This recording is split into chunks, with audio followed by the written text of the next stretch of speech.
अस्सलाम वालेकुम, आप देख रहे हैं ABN न्यूज़ और मैं हूं लुकमान अली। हेडलाइंस आप जान चुके हैं, बुलेटिन का आगाज़ करेंगे। आगाज़ में आपको बताएं, वजारत साइंस एंड टेक्नोलॉजी में सीनियरिटी का मामला। इस्लामाबाद हाई कोर्ट में जस्टिस मोहसिन अख्तर कियानी के सीनियरिटी के मामले पर अहम रिमार्क्स। कहते हैं सारे इदारों का बेड़ा गर्क कर दिया है। जिस इदारे में सीनियरिटी डिस्टर्ब की वहां पर मसाइल पैदा हुए। किसी को कोई बंदा पसंद है तो किसी को अपना रिश्तेदार ऊपर लाना है। डिपार्टमेंट का काम है अपनी गलतियों को दुरुस्त करना। गलती की कोई सजा नहीं होती, बदनीयती की सजा होती है। वजारत साइंस एंड टेक्नोलॉजी में सीनियरिटी का मामला है।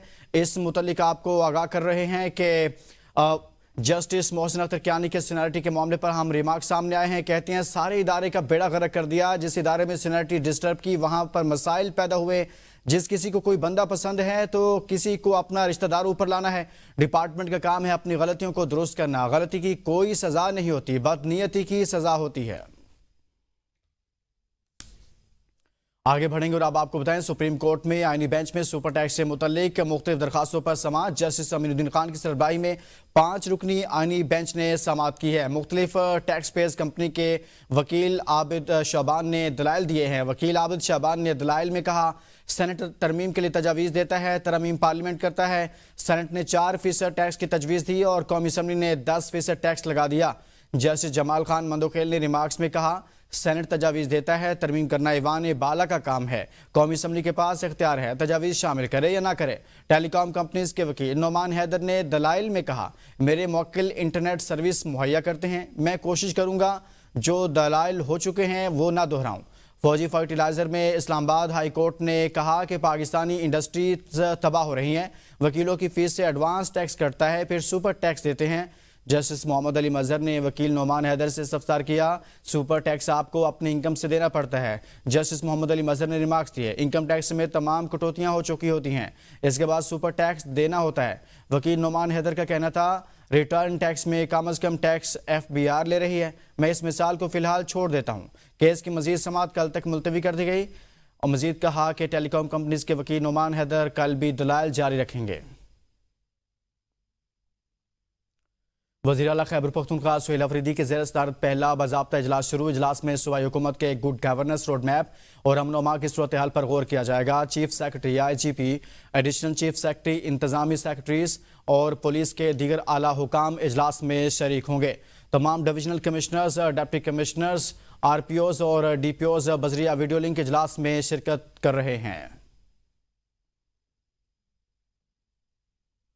रावलपिंडी टेस्ट के पहले रोज खाने के वक्फे तक पाकिस्तान ने 1 विकेट के नुकसान पर 95 रन बना लिए हैं। कप्तान शान मसूद 38, अब्दुल्ला शफीक 37 रन बनाकर क्रीज पर मौजूद हैं। इमामुल हक 17 रन बनाकर साइमन हॉर्मर का शिकार बने हैं। पाकिस्तान ने टॉस जीतकर पहले बैटिंग का फैसला किया है। 95 रन पर पाकिस्तान की 1 विकेट गिरी है, जबकि खाने के वक्फे से पहले पाकिस्तान ने 95 रन बनाए हैं। कप्तान शान मसूद और अब्दुल्ला शफीक इस वक्त क्रीज पर मौजूद हैं। डेरा इस्माइल खान की तहसील दारबन के इलाके कोटलालू के करीब फितना अल खारिज की फायरिंग। पुलिस के मुताबिक 4 जवान शहीद जबकि 11 जख्मी हो गए। शुहदा में नायक इरशाद अली, सिपाही आशिकुल्ला, CE आसिफ नवाज, CCE काशिफ खान और CCE शाहिद शामिल हैं। जख्मियों को CMH डेरा इस्माइल खान मुंतकिल कर दिया गया है। वाक़े के बाद सिक्योरिटी फोर्सेज ने इलाके को घेरे में लेकर सर्च ऑपरेशन भी शुरू कर दिया है। फायरिंग के नतीजा में 4 जवान शहीद, 11 जख्मी, जिन्हें अस्पताल मुंतकिल किया गया है। डेरा इस्माइल खान की तहसील दारबन के करीब फितना अल खारिज की फायरिंग। अमन की तरफ पहला कदम। मुख्तलिफ ममालिक का पाक अफगान जंगबंदी मुआहदे का खैर मकदम। कतरी वजारत खारजा के मुताबिक जंगबंदी से दोनों ममालिक के दरमियान जारी सरहदी कशीदगी का खात्मा होगा। तुर्की की जानिब से पाक अफगान सीज फायर का खैर मकदम। तुर्क वजारत खारजा के बयान में कहा गया, दोनों ममालिक के दरमियान अमन और इस्तेहकाम के लिए मैकेनिज्म कायम करने का फैसला किया है। खित्ते में पायदार अमन और इस्तेहकाम की कोशिशों की हिमायत जारी रखेंगे। ओमान ने भी अफगानिस्तान और पाकिस्तान के दरमियान होने वाले मुआहदे का खैर मकदम किया। बयान में कहा गया कि सल्तनत ओमान मुआहदे तक पहुंचने में कतर और तुर्किया के किरदार की तारीफ और उम्मीद जाहिर करती है कि यह मुआहदा देरपा और जामे क्याम में मददगार साबित होगा। भारत ने रूसी तेल की खरीदारी ना रोकी तो भारी टैरिफ जारी रहेंगे। अमेरिकी सदर डोनाल्ड ट्रंप ने रूस से तेल की खरीदारी ना रोकने पर एक बार फिर भारत को खबरदार कर दिया। सदर ट्रंप ने कहा कि नरेंद्र मोदी ने कहा था वो रूसी तेल नहीं खरीदेंगे। भारत को रूसी तेल पर फैसला करना होगा, वरना इस पर माशी दबाव बढ़ेगा।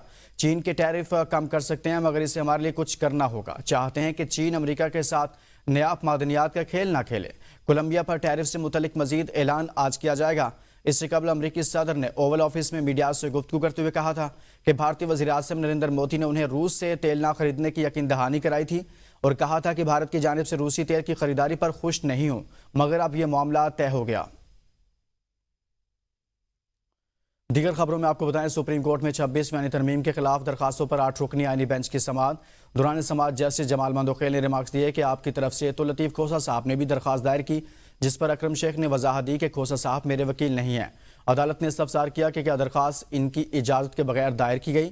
اکرم شیخ نے جواب دیا کہ اگر ایسا ہوتا تو میں آج یہاں موجود نہ ہوتا۔ جسٹس امین الدین خان نے کہا کہ ہم اپنے حلف کے پابند ہیں اور قوم کے سامنے جواب دہ ہیں۔ انہوں نے کہا کہ عدالت آئین کے تابع ہے اور آئین ہی ان کی رہنمائی کرتا ہے۔ اکرم شیخ نے کہا کہ انہیں 1 سال بعد اپنے دلائل پیش کرنے کا موقع ملا ہے، لہٰذا عدالت انہیں 1-1.5 گھنٹہ دے۔ جسٹس امین الدین نے ریمارکس دیے کہ اگر آئینی نکات پر 15-20 منٹ میں بیان کر دیا جائے تو بہتر ہوگا۔ انہوں نے کہا کہ بعض لوگ تو یہ بھی کہتے ہیں کہ آئین کو ایک طرف رکھ دیا جائے، مگر ایسا ممکن نہیں۔ اکرم شیخ نے ملک کے لیے دعا کرتے ہوئے علامہ اقبال کا شعر پڑھا، خدا کرے میری عرض پاک پر اترے وہ فصل گل جسے اندیشہ زوال نہ ہو۔ سماعت کے دوران فل کورٹ کی تشکیل پر بھی بحث ہوئی۔ جسٹس امین الدین نے کہا کچھ وکلاء کا موقف ہے کہ 16 ججز پر مشتمل فل کورٹ تشکیل دیا جائے، جس پر اکرم شیخ نے کہا کہ ان کی درخواست ہے کہ تمام 24 ججز پر مشتمل فل کورٹ بنایا جائے۔ جسٹس جمال مندوخیل نے ریمارکس دیے کہ آپ کے مطابق تمام 24 ججز بیٹھیں لیکن وہ آئینی بینچ نہ ہو۔ اکرم شیخ نے جواب دیا کہ جی، کیونکہ آئینی بینچ متنازع ہے جو متنازع ترمیم کے ذریعے بنا ہے۔ جسٹس جمال مندوخیل نے اکرم شیخ کو مخاطب کرتے ہوئے کہا، شیخ صاحب براہ کرم کیس کی اصل بات پر آئیں۔ چیئرمین ایچ ای سی کی تعیناتی کا معاملہ ہے۔ چیئرمین ایچ ای سی کی تعیناتی کے خواہش مند افراد سینکڑوں کی تعداد میں سامنے آ گئے ہیں۔ چیئرمین ایچ ای سی کی تعیناتی کے لیے 750 درخواستیں موصول ہو گئی ہیں۔ درخواستوں کی جانچ پڑتال پر کام شروع کر دیا گیا ہے۔ چیئرمین ایچ ای سی کی تعیناتی کے لیے شارٹ لسٹ امیدواروں کے انٹرویو کے لیے بلایا جائے گا۔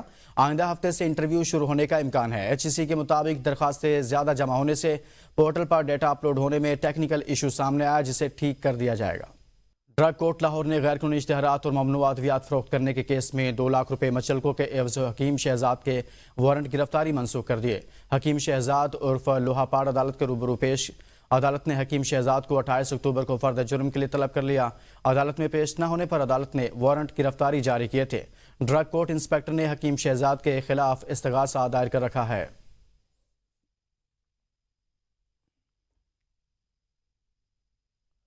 ڈسٹرکٹ اینڈ سیشن کورٹ اسلام آباد میں سابق وزیر اعظم آزاد کشمیر سردار تنویر الیاس کے خلاف ڈپلومیٹک پاسپورٹ کے استعمال کے کیس کی سماعت ہوئی۔